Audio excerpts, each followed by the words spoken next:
മലപ്പുറം ജില്ലയിലെ രാഷ്ട്രീയ അന്തരീക്ഷം വീണ്ടും കലുഷിതമാകുന്നു.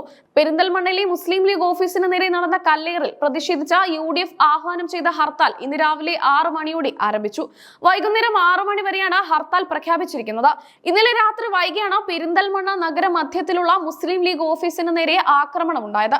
ഒരു സംഘം ആളുകൾ ഓഫീസിന് നേരെ കല്ലെറിയുകയും ജനറൽ ചില്ലുകൾ തകർക്കുകയും ചെയ്തു.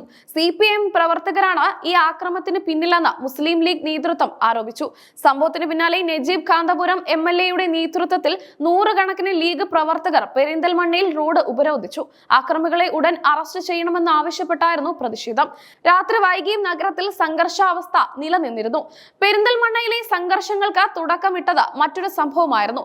നേരത്തെ CPM ഓഫീസിന് നേരെ കല്ലേറുണ്ടായതായി പരാതി ഉയർന്നിരുന്നു.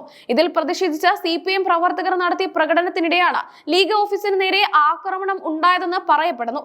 പ്രതിഷേധ പ്രകടനം ലീഗ് ഓഫീസിന് മുന്നിലെത്തിയപ്പോൾ ഒരു വിഭാഗം പ്രകോപനം സൃഷ്ടിക്കുകയും കല്ലേറ് നടത്തുകയുമായിരുന്നുവെന്ന് UDF നേതാക്കൾ ആരോപിക്കുന്നു.